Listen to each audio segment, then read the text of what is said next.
गर वक्त बुरा हो हर कोई टाल देता है, गधे पे बैठो वो भी उछाल देता है। तो मुझे काफी ऊंचाइयां दे दी पंकज जी ने, बहुत बहुत धन्यवाद।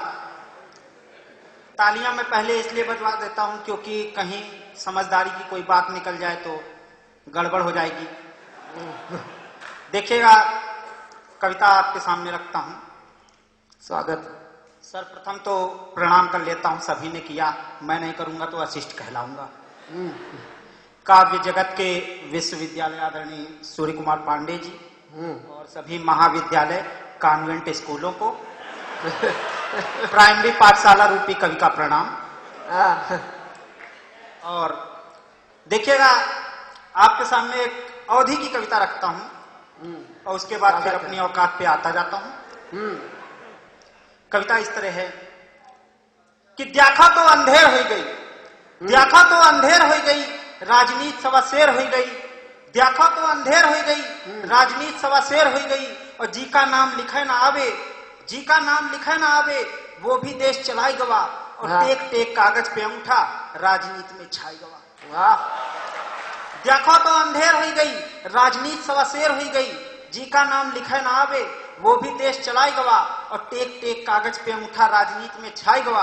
और कौनो तो भैंसिन के संगे, कौनो तो भैंसिन के संगे बैठ के चारा खाई गवा। दद्दा हमरे ठीक कहा थे बचवा कलियुग आई गवा। दद्दा हमरे ठीक कहा थे बचवा कलियुग आई गवा।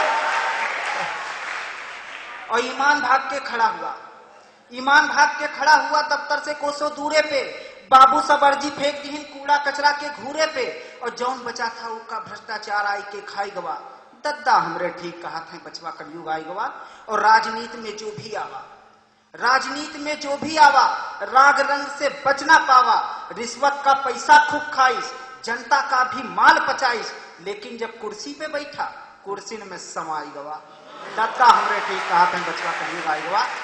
दद्दा हमरे ठीक कहा थे बचवा कलियुग आई गवा। और बात पहुंचाता हूं युवाओं तक कि यह फैशन की बेला में, यह फैशन की बेला में मैं सोच रहा हूं कि पीएचडी कर लूं। आदरणीय कुलपति जी बैठे हुए हैं, अगर परमिशन दे दें तो फैशन पे पीएचडी कर लूं। 2-4 पन्ने में थीसिस पूरी हो जाएगी, 2-3 दिन में पीएचडी भी हो जाएगी। देखिएगा किस तरीके से, क्योंकि फैशन दिनों दिन गायब होता जा रहा है, मतलब आ भी रहा है और किस तरीके से गायब हो रहा है कुछ समझ नहीं आ रहा। कि यह फैशन की बेला में, भीड़ भाड़ और मेला में नारी जाति भी संभल गई। 2.5 मीटर की साड़ी 5 मीटर वाली दिखती नहीं ना। कि यह फैशन की बेला में, भीड़ भाड़ और मेला में नारी जाति भी संभल गई। 2.5 मीटर की साड़ी अब 2.5 अंगुल में बदल गई। और लड़की के कपड़े,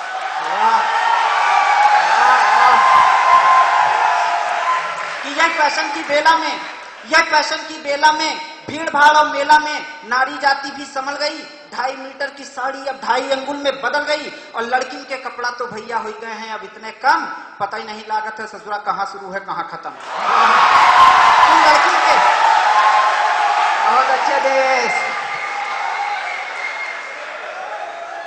कस के तालियां बजाइए, हाजमा ठीक रहता है। क्योंकि आप लोगों की तालियां कवियों के लिए कायम चूर्ण का काम करती हैं, रात में कब्ज ठीक ठाक रहता है। कि यह फैशन की बेला में, भीड़ भाड़ और मेला में नारी जाति भी संभल गई। और 2.5 मीटर की साड़ी अब 2.5 अंगुल में बदल गई। और लड़किन के कपड़ा तो भैया हो गए हैं अब इतना कम, पता ही नहीं लागत है ससुरा कहाँ शुरू है कहाँ खत्म। और एक ऐसा फैशन है जो बस बालाओं पर छाई गवा। दद्दा हमरे ठीक कहा थे बचवा कलियुग आई गवा। दद्दा हमरे ठीक कहा थे बचवा कलियुग आई गवा। और का होवे का ना होवे अब नहीं भरोसा कलयुग का।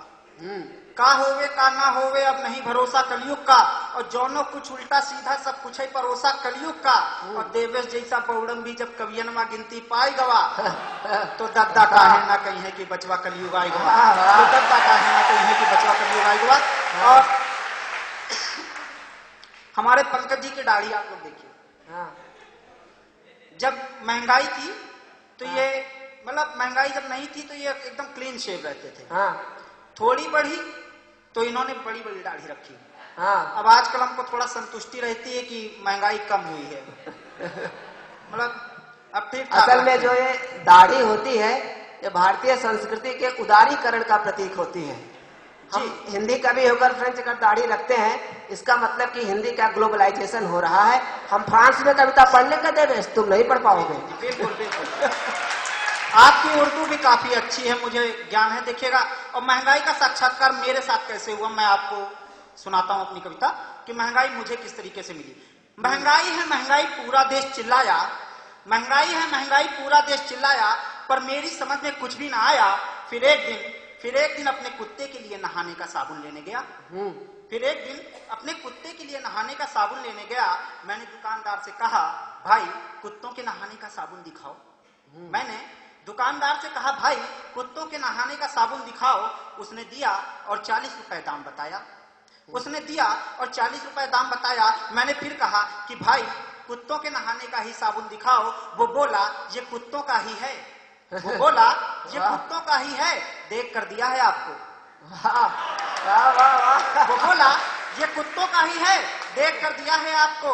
मैं कब कहता हूं कि आप नहाओ, अरे कुत्ता ही नहलाओ। हमने सोचा यार इन कुत्तों का स्टैंडर्ड तो हम इंसानों से भी ऊंचा है।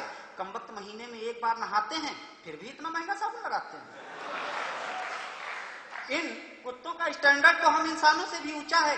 कमबख्त महीने में एक बार नहाते हैं, फिर भी इतना महंगा साबुन लगाते हैं। जबकि बेचारी ऐश्वर्या,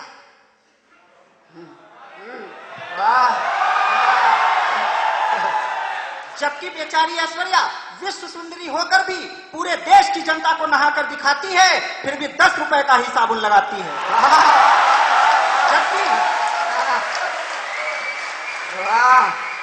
मन की चीज मिल जाती है तो ताली बज जाती है। जबकि बेचारी ऐश्वर्या विश्व सुंदरी होकर भी पूरे देश की जनता को नहाकर दिखाती है, फिर भी 10 रुपए का ही साबुन लगाती है। अब तो शाहरुख खान भी टीवी पर नहाता है। अब तो शाहरुख खान भी टीवी पर नहाता है। बाथ टब में घुस लड़कियों से शर्माता है, फिर भी हर कोई 10 में लक्ष्य ही चिल्लाता है। फिर भी हर कोई 10 में लक्ष्य ही चिल्लाता है। अरे ये साबुन है या बोनसाई का पौधा, ससुरा 10 से ऊपर ही नहीं जाता है। हाँ भैया, बढ़िया से खींचना फोटो, कभी फोटो कटी पिटी आनी नहीं चाहिए। मतलब कटी आ जाए, पिटी नहीं आनी चाहिए। नहीं, वो वाइल्ड लाइफ फोटोग्राफर है। वो जी। बहुत अच्छे खींचता है। हाँ, वो देख के लगा। तो देखिएगा कि अब तो शाहरुख खान भी टीवी पर नहाता है, बाथ टब में घुस लड़कियों से शर्माता है, फिर भी हर कोई 10 में लक्ष्य ही चिल्लाता है। अरे ये साबुन है या बोनसाई का पौधा, 10 से ऊपर ही नहीं जाता है। अब तो सोचता हूँ कि हे ऊपर वाले, अगर बनाना ही था तो किसी बड़े घर का कुत्ता बनाता। अरे कम से कम महंगे साबुनों से तो नहाता, कम से कम महंगे साबुनों से तो नहाता। और